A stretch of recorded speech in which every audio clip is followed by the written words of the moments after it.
Hey everyone, welcome to another episode of AdMail. This is Adam Bergman, founder and CEO of IRA Financial. I'm here to help you find the answers to the most frequently asked questions from my clients about self-directed retirement accounts. If you want to learn more, you can subscribe to our YouTube channel and follow us on social media. Just search IRA Financial. Hello everybody, Adam Bergman here, and welcome to another episode of AdMail. Today's AdMail, I'm going to go through 3 more prohibited transaction questions. And this is prohibited transaction episode number 7. So as a tax attorney and founder of IRA Financial, I'm going to dive into these 3 really interesting questions on various prohibited transaction matters for your self-directed retirement account. So buckle up, and without further ado, let's get started. First question is from Vladimir W. Vladimir wants to know, I want to use my IRA to buy old Corvettes. Can I do that? So Vladimir, Section 408M prohibits one from using an IRA or 401k to invest in collectibles. And antique cars will be defined as a collectible. Now, technically, you can buy new cars like Ferraris, Lamborghinis, G-Wagons, I don't know, Cybertrucks, whatever, and flip them. And that should be okay. That technically would not be deemed a collectible. But an old Corvette or old Porsche, an old Chevy, Buick, something that's more antique-y would likely be deemed a collectible, Vladimir. And I'm concerned that if you do that, you would trigger the prohibited transaction rules under Section 408M. So therefore, I would strongly suggest you not use your IRA to buy old Corvettes, which would likely be deemed a collectible. Second question is from Mitch W. Mitch wants to know, I have an opportunity to invest in a life settlement fund. I read your blog and understand an IRA cannot buy life insurance, but what about life settlement contracts? So this is a great question, Mitch, because unlike buying an actual life insurance policy, like where you are the person that is being insured, we all have, term life or whole life insurance where God forbid you pass, and that policy goes to your beneficiary, your kids, spouse.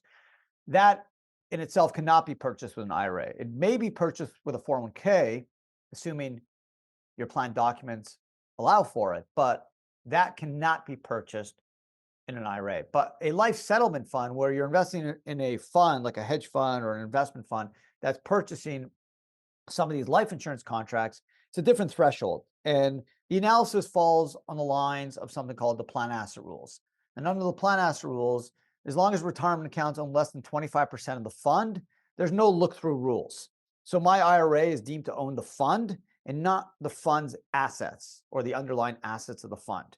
So as long as the overall fund's makeup is less than 25% retirement accounts, IRAs, 401ks, pension plans, there's no look-through rules under the plan asset rules, and hence an IRA generally should be allowed to purchase life settlement fund contracts versus buying the actual life insurance policy. That is not allowed. But if there's less than 25% of the fund owned by a retirement account, the plan asset rules, hence the look-through rules, would not apply, and therefore an IRA would be able to buy into the fund that invests in life settlement funds and not trigger the prohibited transaction rule. So really, really good question, Mitch. I've tackled it a couple of years back on other social media formats, but this was a really great question. Third and final question is from Wendy H. Wendy wants to know, I have a real estate deal that I'm looking at. I need $450K. I have $325,000 in my IRA. I have the personal money to do the rest. Can I lend the money to my self-directed IRA? So this is the question I've talked about on various other podcasts, and this is how I'll break it down. So under 4975, you can't do anything with your retirement account that directly or indirectly personally benefits you, your lineal descendants, your parents, your children, spouse, daughter-in-law, son-in-law, or any entities controlled 50% or more by such entities. So technically, your IRA cannot transact with you personally. So I would not suggest having your IRA lend money to an IRA or an IRA LLC that you're going to control on more than 50%. However, how do you do this? So the way to do this is to use the Swanson model. The 1996 tax court case, Swanson v. Commissioner, the tax court stated clearly that a newly established entity can be managed and owned by a retirement account and managed by the retirement account owner without triggering the prohibited transaction rules.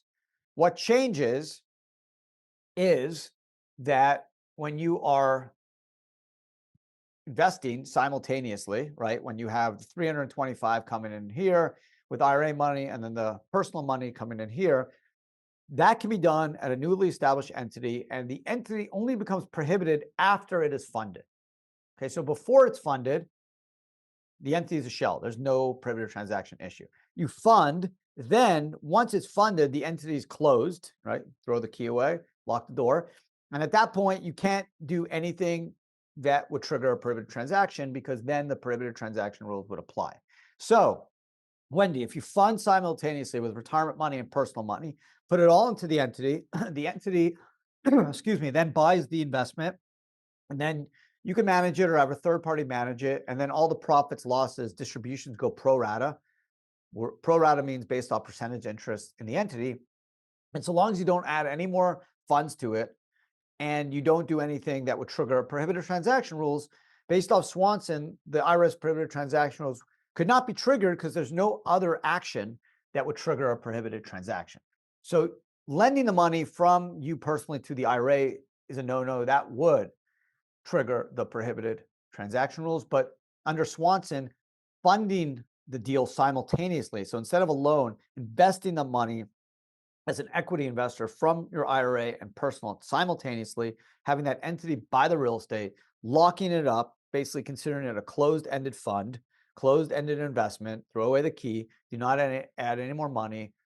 You can borrow money from a bank, just now have to follow the prohibited transaction rules. No personal guarantee. You shouldn't add any personal money. You don't want to earn a salary from that investment.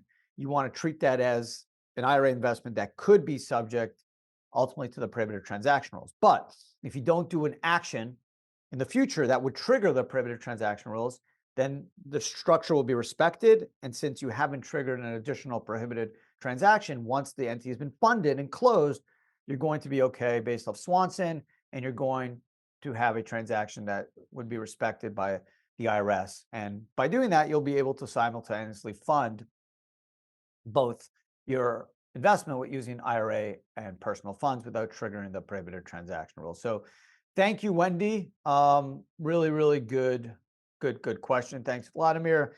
Thanks, Mitch. Thanks, Wendy. Hope you guys enjoyed the podcast. This is a podcast where I give it to you right to the point, direct, short and sweet. Try to keep it under 8 minutes, answer 3 questions, and it's a great platform, a great forum that we get to learn from each other. I prepare for these questions. I got a great queue of questions coming up. So definitely look out for this podcast, which drops usually Thursday or Friday every week. But you can subscribe and obviously you'll find it when it goes live. You can also check out our YouTube channel, which we post the podcast along with Adam Talks and Ad Bits every week, along with a bunch of other great videos. So there's amazing content on that feed. But this is fun podcast because you get to hear what your colleagues, what your investor friends are thinking, right? And we all can learn from each other. And trust me, if whoever's sending these questions in, there's thousands of people that have the same question. I see it. I get hundreds of questions a week, and most of them, are kind of have the similar flavor. That's why I want to focus considerably on the prohibited transaction rules, because most of the questions I get are on prohibited transactions, UBIT, and Roth conversions. So check it out every week, 3 new questions. If you have questions, don't be shy. You can send them in to info@IRA Financial.